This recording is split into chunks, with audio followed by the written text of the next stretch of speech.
नमस्कार साथियों, मैं कुलदीप कुमावत स्वागत करता हूं आपके अपने ही यूट्यूब चैनल के स्टडी सेंटर पर। साथियों, बहुत सुंदर पद तुलसीदास जी द्वारा रचित उनकी अंतिम रचना कवितावली में से ये पद उद्धृत है। बहुत ही सुंदर पद है, बहुत ही मार्मिक पद है। ब्रज भाषा में लिखा गया मुहावरेदार शैली में ये पद इतना मार्मिक है कि पाठक के हृदय को बहा ले जाता है। इस पद के अंतर्गत यह जो पद है कवितावली के अयोध्या कांड में से वन मार्ग में से अवतरित है।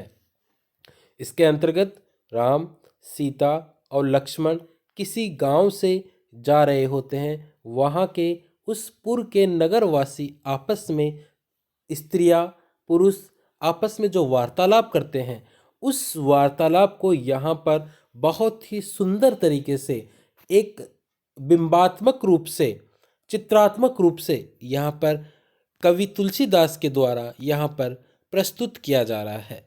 बहुत ही सुंदर पद है जिसके अंतर्गत नगरवासी केकई को क्या क्या बातें कहते हैं, इसका वर्णन इस पद के अंतर्गत किया गया है। मुहावरेदार शैली है, ब्रज भाषा का प्रयोग किया गया है। बहुत सुंदर पद है।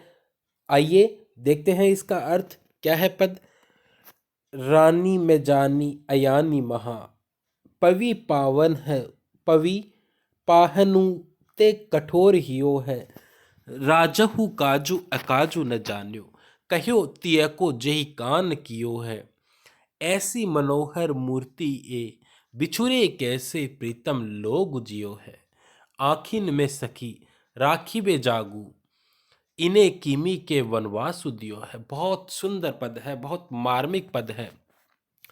कुछ स्त्रियां हैं जो राम, सीता और लक्ष्मण को जाते हुए जब देखती है तो आपस में वार्तालाप करती है। उनमें से कोई एक स्त्री क्या कहती है दूसरी सखियों से, देखिए, रानी रानी यहाँ पर केकई अर्थात केकई को संबोधित करते हुए कह रही है कि मैं जानी, वह स्त्री कह रही है कि मैंने जान लिया है। अज्ञानी, अज्ञानी मतलब ये शब्द है अज्ञानी, अर्थात जो रानी अर्थात जो केकई है, जिस केकई ने राम, लक्ष्मण और सीता को बिना विचारे, बिना भले बुरे का विचार किए 14 वर्ष के लिए वनवास भेज दिया, ऐसी स्त्री बहुत ज़्यादा अज्ञानी है। हमारी नज़र में वो रानी नहीं है, वो अज्ञानी स्त्री है। अयानी महा अर्थात महा मतलब अत्यधिक, क्या है, अज्ञानी है।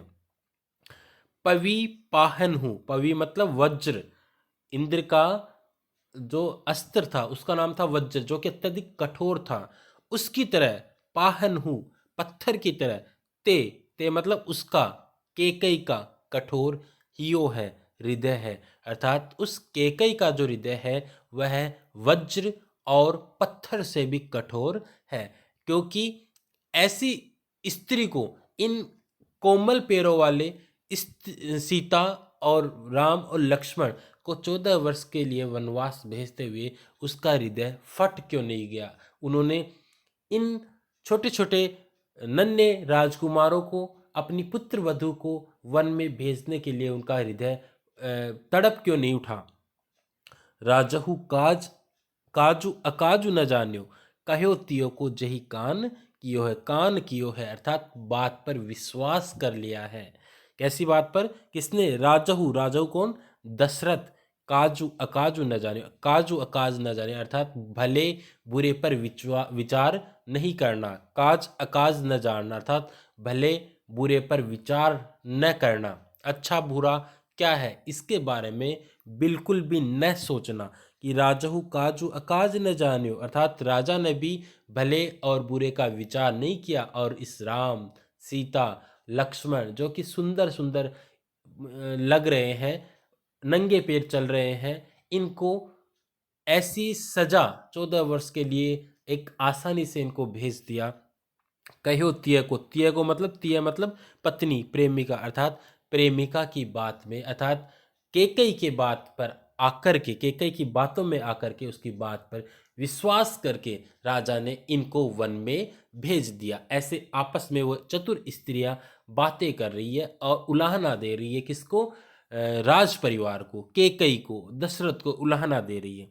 ऐसी मनोहर मूर्ति है कि ये तो बहुत मनोहर है। ये मूर्तियाँ तो अत्यधिक मनोहर है, मन को भाने वाली है ये मूर्ति। बिछुरे कैसे प्रीतम लोगु ज्यों है, अर्थात प्रीतम अर्थात जो इन लोगों से प्रेम करते हैं, इन लोगों से राम, लक्ष्मण और सीता, कि जो इन लोगों से प्रेम करते हैं वे लोग जियो है, किस तरह से जीते होंगे, कैसे जीते होंगे, बिछुरे कैसे अर्थात बिछुड़ कर किस तरह से जीवन यापन करते होंगे। कौन करते होंगे? जो इन लोगों से प्रेम करते हैं। आखिन में सखी, वह स्त्री सखी को संबोधित करते हुए कह रही है कि आखिन में सभी सखी राखी बे जोगु, जोगु मतलब योग्य, कि यह राम, सीता और लक्ष्मण ये तो आंखों के अंदर रखने योग्य है, अर्थात आंखों में बसाने योग्य है। इनको तो कभी आंखों से ओझल किया ही नहीं जा सकता। तो किस कारण से उस कैकेयी ने और दशरथ ने इनको 14 वर्ष के लिए वनवास में भेज दिया? इन्हें किमी के वनवासु दियो है। किमी अर्थात किस कारण से वनवासु दियो है, अर्थात इन ऐसे सुकुमार पुरुष और सीता जैसी सुकुमारी को किस तरह से वनवास दिया है। तो यह विचार करती है उस नगर, कोई नगर है, कोई उस नगर के स्त्री आपस में बातें कर रही है। इसके बारे में राम के बारे में, लक्ष्मण के बारे में, सीता के बारे में ये बातें कर रही है। बहुत ही सुंदर पद है साथियों। ऐसा पद कितना मार्मिक है तुलसीदास जी का। कवितावली की एक एक जो पद है वह इतने मार्मिक है कि पाठक जो है वह पाठक उन पदों के साथ ही बहकर चला जाता है। इसमें अनुप्रास शैली का प्रयोग किया गया है, माधुर्य शैली का प्रयोग किया गया है, इसमें करुण रस का प्रयोग किया गया है। दुखी हो रही है जो स्त्रियां है वह अत्यधिक दुखी हो रही है और उनकी मन की स्थिति को इसमें पूरा तरह से प्रस्तुत करने का प्रयास कवि तुलसीदास के द्वारा इसके अंतर्गत किया गया है। बहुत सुंदर पद है साथियों, इसको शेयर कर दीजिए। धन्यवाद।